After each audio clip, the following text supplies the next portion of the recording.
So objective 2, why now? And I want to go back to my comment about 2018 when the dad said, you've been staring down these train tracks and that train's been on and coming straight at you. When are you going to address it? We feel now we're at a critical junction. So now I'm going to turn it over to Dr. Bobbie Fiori, and she's going to talk about our current capacity.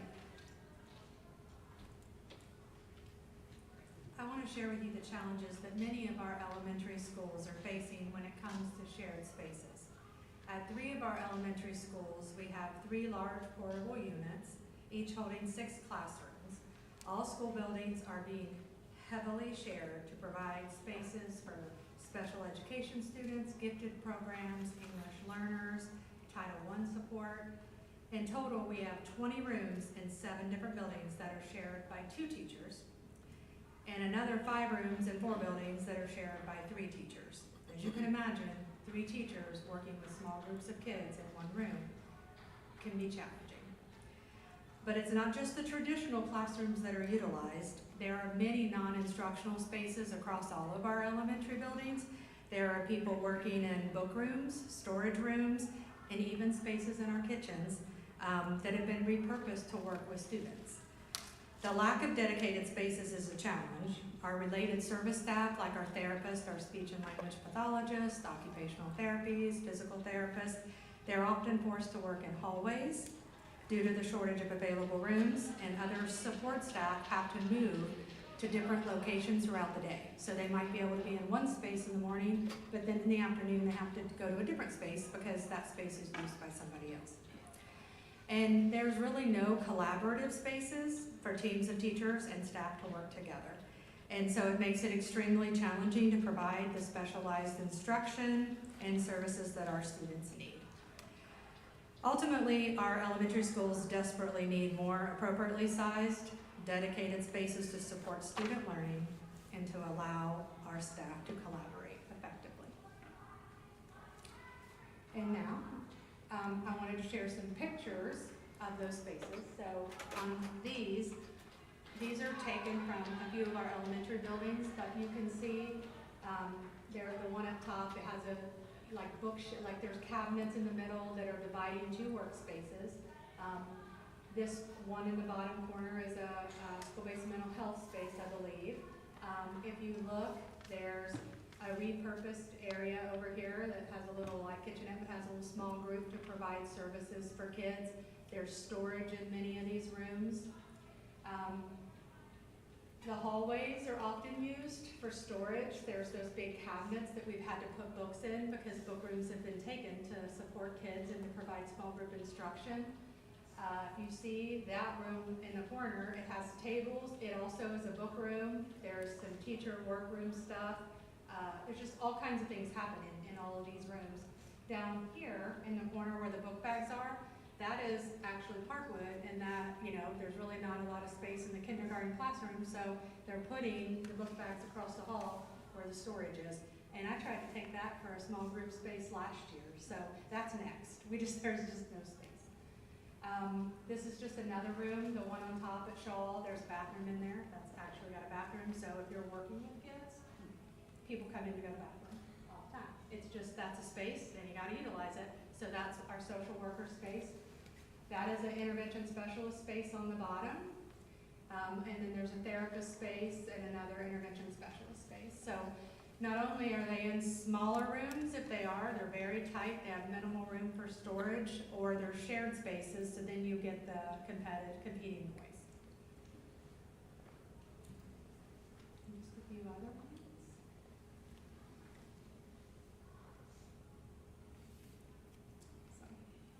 Storage around the staircases, under the staircases is utilized. Any space we can get is utilized. Okay, next, Tyler Alexander, Director of Business Services, to talk about enrollment.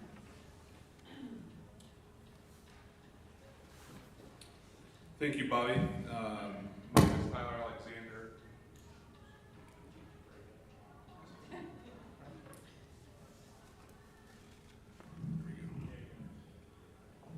My name is Tyler Alexander. I'm the Director of Business Services for the school district.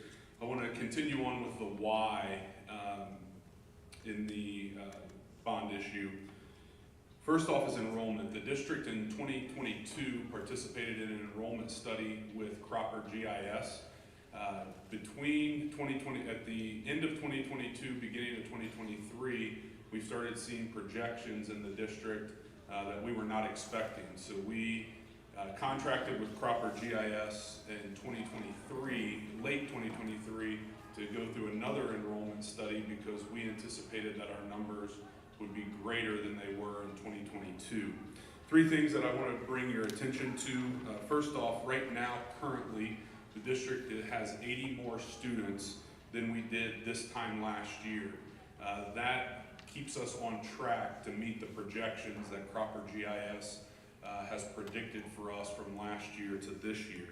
Our current enrollment is 8,251 in the district. Our projected enrollment is 8283.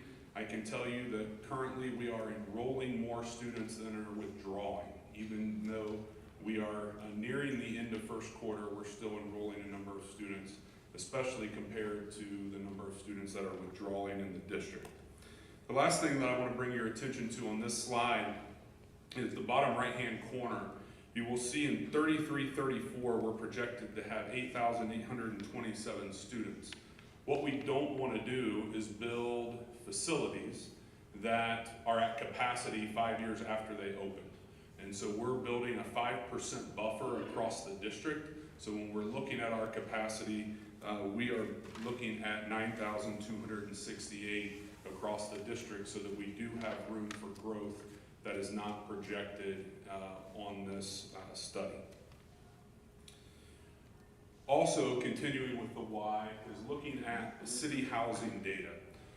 Last Monday, we had a joint meeting with the city of Beavercreek and Beavercreek Township. We are very blessed to have a great relationship with both the city and the township. And one of the things that came out of that meeting was, why isn't the city and township stopping this growth? Well, the answer is they can't. Legally, they can't stop the growth, and so the growth is coming. One thing that we were able to see, not only from our enrollment study, but is also the growth that's coming in the city. I think most folks predict and can see areas for growth in the township, but we have areas of growth within the city limits as well that we will be seeing within our school district. Over the next 30 years in the city, we are expecting over 5,000 additional residents in the city alone in the next 30 years. Looking at the next slide with the township is expecting the same growth, but in the next 5 to 10 years. So 5,000 additional residents within the next 5 to 10 years within the township. And so those combined, you can see why our enrollment is growing within the school district.